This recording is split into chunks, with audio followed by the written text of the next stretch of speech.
எல்லாருக்கும் வணக்கம். இன்னைக்கு நாம கேட்க போற கதையானது ரொம்ப பவித்திரமான மகாபக்த விஜயம் அப்படிங்கிற புத்தகத்திலிருந்து ஒரு பகுதி. பக்த ஜனாபாயி அப்படிங்கிற பெண் பக்தை பத்தின ஒரு கதை. போலா புண்டரீக வரதே ஹரி விட்டலே பண்டரி சாதிகா க்ஷேத்ர நாஹி புண்டலீக சாதிகா பக்த நாஹி விட்டோபா சாதிகா தேவநாகி ஜகத்குரு துகாராம் சாதிகா சத்குரு நாகி.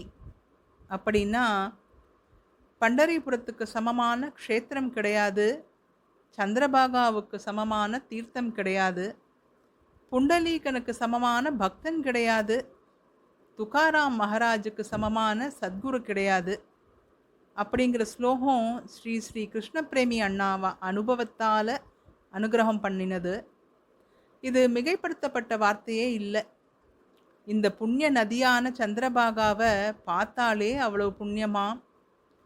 இந்த நதியோட மணல் கரைக்கு வாழவண்டின்னு பேர்.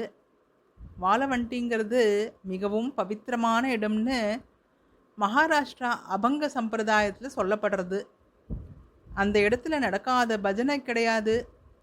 நாமதேவர், ஞானதேவர், சோபான், முக்தாபாய் மாதிரி மகான்கள் எல்லாம் பஜனை பண்ணியிருக்கா. சந்தபார பண்டரீத்த கீர்த்தனாச்சா கஜஹரோத்த அப்படிங்கிறா ஜனாபாய்.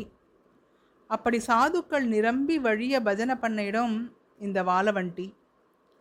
பாண்டுரங்கன் பிரத்யக்ஷமாக நின்றுண்டு அந்த பஜனைகளை கேட்டு ஆனந்தமாக நர்த்தனை பண்ண இடம். அதில் ஒரு ஒரு மணல் துகளும் அத்தனை விசேஷமானது.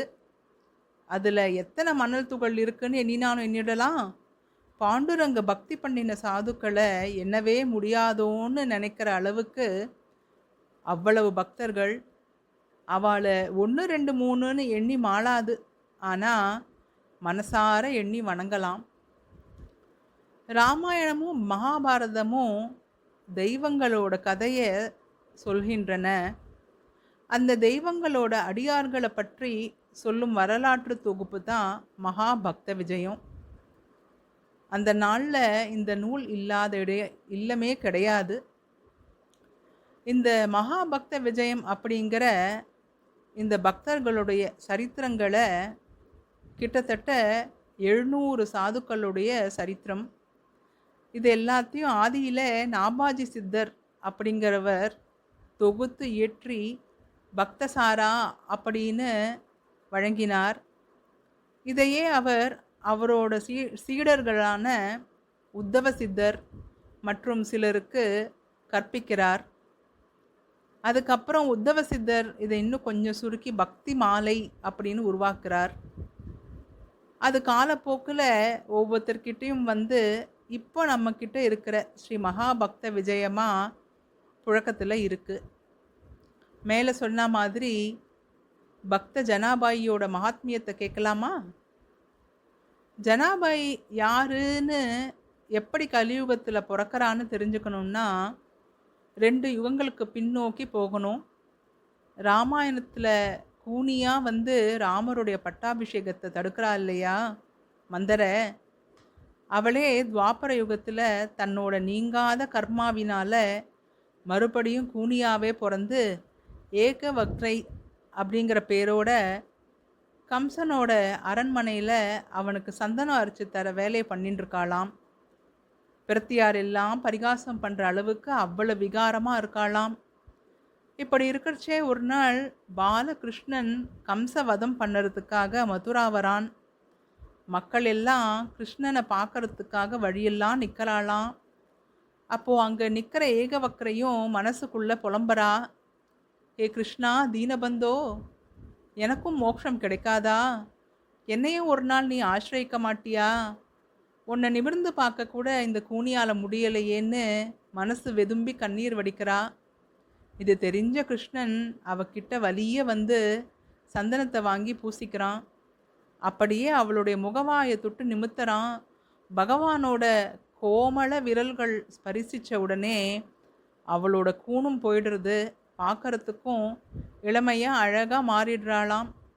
அந்த நொடியிலேருந்து எல்லா பிறவியிலையும் கிருஷ்ண பக்தி ஒன்று தான் அவளோட மூச்சா இருக்கணும்னு வரம் வாங்கிக்கிறா. அந்த ஏகவக்ரை தான் கலியுகத்துல ஜனாபாயா பொறக்கறா அப்படின்னு ஒரு நம்பிக்கை இருக்கு. இப்போ ஜனாபாய் கலியுகத்துல பொறந்தாச்சு. பண்டரிபுரத்துக்கு பக்கத்துல ஒரு இடத்துல வளர்ந்துண்டு வரா. அவளுக்கு ஒரு 10 வயசா இருக்கறச்சே அவ அப்பா அம்மா அவளை பண்டரிபுரத்துக்கு கூட்டின்னு வரா. அன்னைக்கு கார்த்திகை மாசம் ஏகாதசியாம். பண்டரிபுரமே ரொம்ப களகட்டும். மகாராஷ்டிரா மக்கள் எல்லாம் வர்க்காரி சம்பிரதாயத்தை கடைப்பிடிச்சுண்டு பாண்டுரங்க அபங்கங்களை பாடிண்டே ஊர் முழுக்க நடந்து வரா. எங்க பார்த்தாலும் ஹரிநாம சங்கீர்த்தனம் தான். அங்கே இருக்கிறதுக்கே கொடுத்து வச்சிருக்கணுங்கிற மாதிரி அவ்வளவு கோலாகலமா இருக்கும்.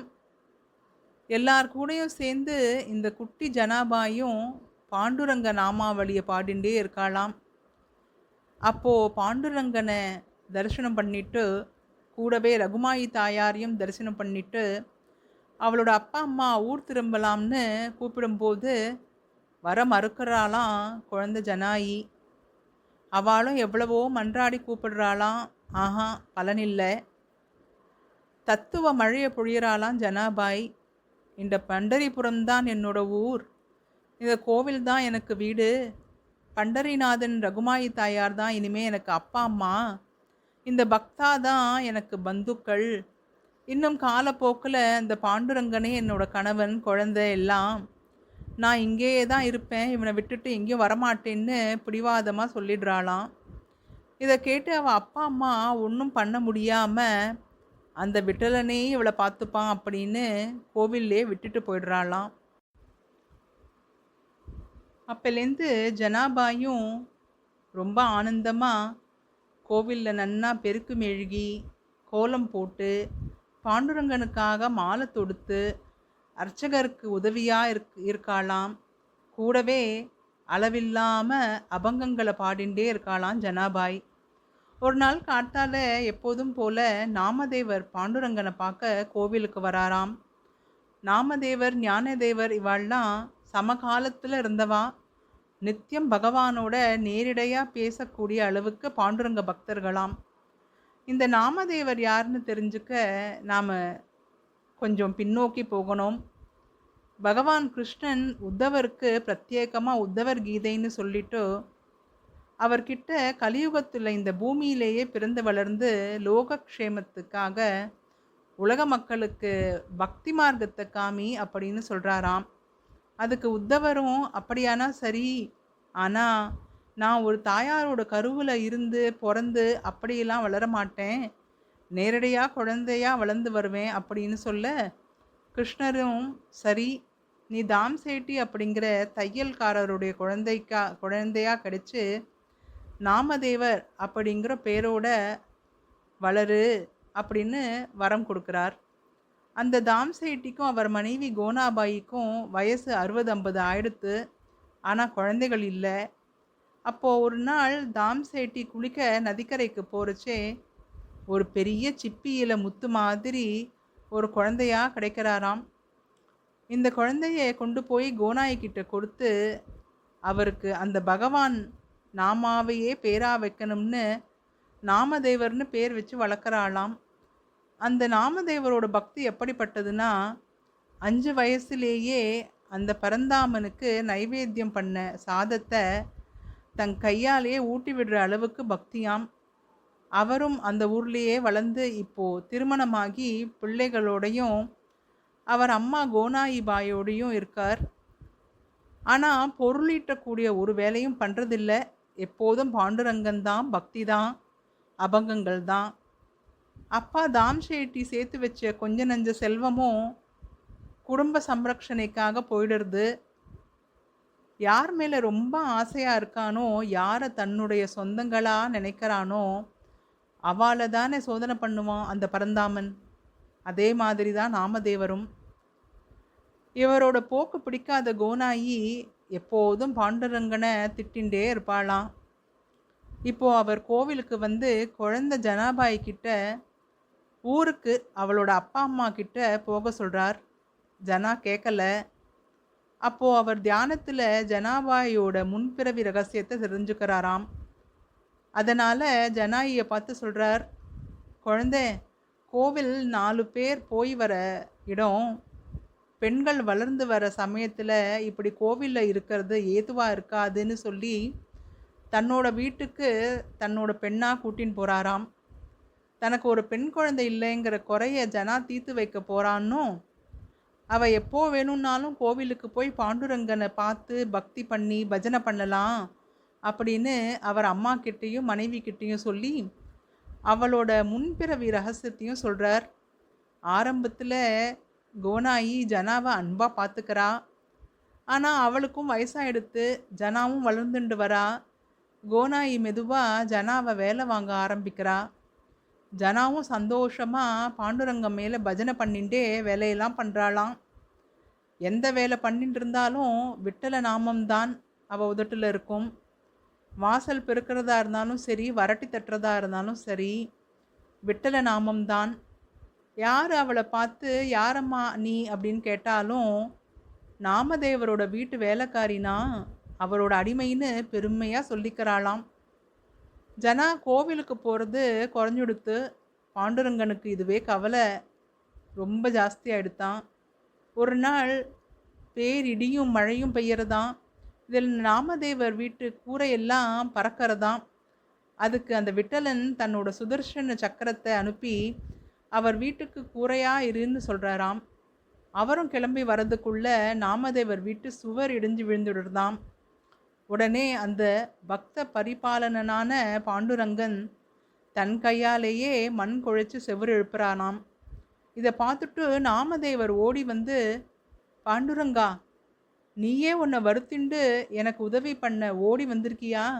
இது என்ன அபச்சாரம்பா அப்படின்னு பதறி போகிறார்.